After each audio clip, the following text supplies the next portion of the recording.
بسم اللہ الرحمن الرحیم۔ سورج گرہن کی نماز کا کیا طریقہ ہے، کیسے پڑھیں گے، اور مردوں کے لیے کیا ہے، عورتوں کے لیے کیا ہے، لاک ڈاؤن چل رہا ہے پھر اب کیا کریں گے، پوری ڈیٹیلز ایک ایک کر کے آپ کے سامنے حل کروں گا۔ جیسا کہ آپ اگر دیکھنا چاہیں تو مستقل کتابیں بھی اس کے بارے میں موجود ہیں، اس کے علاوہ فتاویٰ کی کتابیں جیسے فتاویٰ دارالعلوم ہے اور فتاویٰ محمودیہ، فتاویٰ قاسمیہ اور دیگر کتابیں آپ وہاں پر ان کو آپ دیکھ سکتے ہیں، پوری ڈیٹیلز ہے۔ سب سے پہلی بات، یہ نماز ضروری نہیں ہے، سورج گرہن کی نماز مستحب ہے صحیح قول کے مطابق، اختلاف ہے، راجح قول یہی ہے۔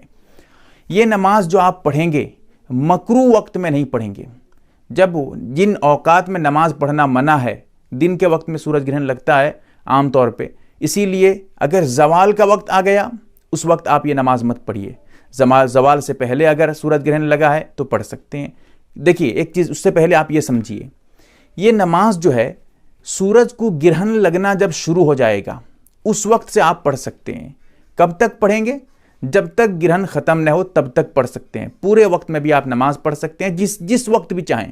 شروع وقت میں نہیں پڑھ پائے تھے، آخر وقت میں آ کر آپ نے پڑھ لی نماز، کوئی بات نہیں، بالکل درست ہے۔ آپ چاہیں گے تو 2 رکعت پڑھ سکتے ہیں، اور اگر چاہیں گے تو اور بھی زیادہ پڑھنے کے لیے انفرادی طور پہ کوئی بات نہیں ہے۔ 2 رکعت جو ہے وہ جماعت سے بھی آگے بتاؤں گا، جماعت سے پڑھنا ہے، وہ کیسے کیا ہے ابھی آگے ڈیٹیلز آئے گی۔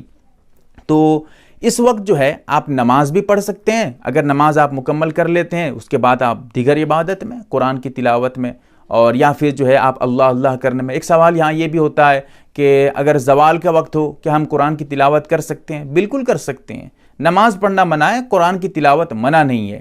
اور زوال کا وقت کیسے پتہ چلے گا؟ جب سورج بالکل سر کے اوپر رہتا ہے، آپ کا جو سایہ ہے، پرچھائی نے آگے پیچھے کچھ نہیں ہے، بالکل سر کے اوپر، وہ وقت کیسے پتہ چلے گا آپ کو؟ آپ کے محلے میں جو مسجد ہو، آپ کے وہاں آس پاس جو علاقہ ہے وہاں پر جو ٹائم ٹیبل رہتا ہے، دائمی اوقات، آپ اس کو دیکھ لیجئے، اس میں ٹائم رہتا ہے اتنے بجے زوال کا وقت ہے، اس وقت میں آپ نماز مت پڑھیے۔ تو یہ نماز کا جو ہے ضروری مسائل ہیں، جیسے مکروہ اوقات کی بات تھی۔ اس کے بعد آپ یہ سمجھیں، یہ نماز جو ہے اس میں اذان بھی نہیں دی جائے گی اور اس میں اقامت بھی نہیں کہی جائے گی، سیدھا نماز پڑھیں گے۔ اس کے علاوہ نماز سے پہلے اگر آپ سے ہو سکے تو غسل کر لیجئے، کیونکہ اس میں اجتماع کی شکل بن جاتی ہے، غسل بھی مستحب ہے۔ اور یہ نماز جو آپ پڑھیں گے عورتوں کے لیے الگ الگ پڑھنا ہے، عورتیں جماعت سے نہ پڑھیں، الگ الگ اپنے گھر پہ پڑھیں، کوئی بات نہیں ہے، وہ الگ الگ پڑھیں گی، جماعت سے نہیں پڑھیں گی۔ اور اس نماز کی قضا نہیں ہے، آپ اگر کسی وجہ سے نہیں پڑھ پائیں، آپ سوچیں گے چلو بعد میں پڑھ لوں گا، وقت جانے تو بعد میں پڑھ لوں گا، نہیں، اسی وقت کے اندر جب سورج کو گرہن لگنا شروع ہوتا ہے اسی وقت سے لے کر اس کا ٹائم شروع ہو گیا، اور جب گرہن ختم ہوتا ہے اس وقت کے اندر آپ چاہیں گے تو پڑھ سکتے ہیں، کسی وقت بھی لگنا شروع ہو جائے، اور پورے وقت میں جب شروع ہوتا ہے اسی وقت سے اور پورا ختم ہوتا ہے جب، تب جا کر اتنے وقت کے اندر آپ اس کو پڑھ سکتے ہیں، اس کے بعد اب قضا نہیں ہے اس کی۔ اور اس نماز کا جو طریقہ ہے کوئی الگ سے طریقہ نہیں ہے، وہی طریقہ جو عام طور پہ پڑھتے ہیں ویسے ہی ہے۔ اس میں کہا جاتا ہے کہ 2 مرتبہ رکوع کرنا ہے، 2 مرتبہ رکوع نہیں کرنا ہے آپ کو، ایک ہی مرتبہ رکوع، جیسے آپ عام نماز پڑھتے ہیں، بس اتنا فرق ہے اس نماز میں آپ زیادہ قرات کریں، لمبی قرات کریں، لمبی سورہ ہو تو پڑھیں، اور اگر آپ کو کئی سورت یاد ہیں، 4-5 سورت 8 سورت ایک ہی ساتھ آپ ایک رکعت میں پڑھتے ہیں، پڑھ لیجئے تاکہ آپ کا جو قیام ہے وہ لمبا ہو جائے، قرات لمبی ہو جائے۔ تو قرات لمبی قرات کریں گے، رکوع بھی بہت لمبا کریں گے۔ اب اسی لمبے سے ایک چیز آپ کو بتا دوں، جو لوگ کہتے ہیں کہ 2 مرتبہ رکوع کریں گے، روایت میں آیا ہے، حدیثوں میں یہ بھی آیا ہے کہ 1 رکوع کریں گے، یہ بھی آیا ہے کہ 2 رکوع کریں گے، 3 رکوع بھی ہے، 4 رکوع بھی ہے۔ میں آپ سے کہنا چاہتا ہوں جو لوگ کہتے ہیں کہ 2 رکوع کریں گے ان سے کہیے کہ حدیث میں 3 بھی تو ہے، 3 کیوں نہیں کرتے تم؟ پھر خاموش ہو جائیں گے۔ اس موقع پہ 1 رکوع ہے لیکن دھوکہ کیسے لگتا ہے؟ یہ جو نماز ہوئی تھی اللہ کے رسول صلی اللہ علیہ وسلم کے زمانے میں بہت بڑی تعداد تھی، لمبا رکوع کیا اللہ کے رسول صلی اللہ علیہ وسلم نے، تو جو پیچھے صحابہ تھے وہ اٹھ کر کھڑے ہو کر دیکھنے لگے کہ ارے کیا ہو گیا، شاید اللہ کے رسول رکوع سے اٹھ چکے ہیں۔ جب وہ کھڑے ہو کر دیکھے کہ اچھا ابھی بھی رکوع میں ہیں، پھر وہ رکوع میں چلے گئے۔ ان کے جو پیچھے والے تھے